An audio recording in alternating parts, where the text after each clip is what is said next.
Адатта жылдың бұл мезгілінде бүтүндөй борбордук ажанын керегине жарататкан карт нарын дайрасы өжөрлөрүнө кирип, жадага сал өзүнүн жээгиндеги үйлөрүнөн короо жайларга коркунуч келтирип турар эле.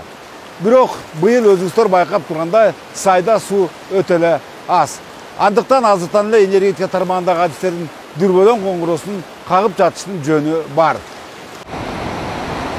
Маселен бүгүнкү күндө Токтогул суу сактагычындагы 10 миллиард кубометр суу муктаждыкты толук канааттандыра албайт. Эгер кырдаал мунусунан жазбаса, алдыдагы кышта каалайбызбы, каалабайбызбы күнүбүз кайрадан кара чыракка түшөрү мүмкүн. Таш башатында карап коңуз. Бала кезинен бери Нарын дайрасынын боюндагы Таш башат айылын мекендеген Аскат Осмоновдун айтымында, мөңгү суулардын азайышы быйыл өзгөчө сезилүүдө. Мунун кесепетинен суга төнөктүгү үзгүлтүккө учурап, болочок түшүмдүн мол жыйналары күмөн. Суунун чын эле азайганы жылдан жылга билинип атат. Быйыл бөтөнчө, быйыл суу почти кирген деле жок.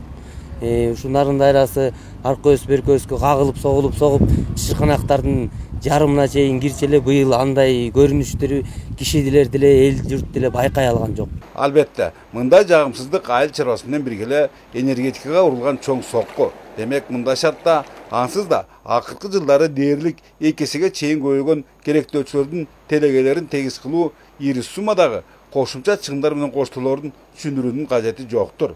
Алсак, Чыгыш электр ачык акционердик коомунун Нарын филиалындагы 64.916 абонент былтыр 544 миллион 488 миң киловатт электр кубаттуулугун пайдаланган. Бирок аны төлөргө келгенде дебитордук карыз 135 миллион сомду түзгөн.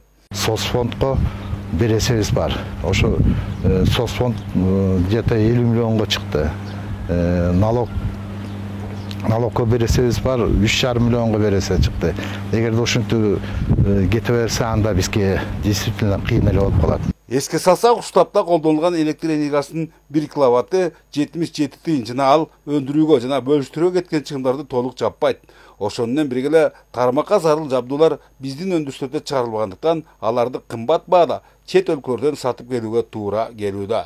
Ушуларды алыш кыйын болуп атат да, негизи Россиядан, Казакстандан алабыз да. Андан сырткары элдин саны көбөйүп атат, жаңы конустар көбөйүп атат. Ушундай жагдайлардан улам электр кубаттуулугуна бааларды көтөрүү зарылдыгы жаралып, үстүбүздөгү жылдын 1-сентябрынан тарта 1 киловатт үчүн 1 сом 9 тыйын белгилемекчи. Ал эми 1 ай ичинде көрсөткүч 1000 киловаттан ашса, 2 сом 52 тыйындан төлөнөрү күтүлөт.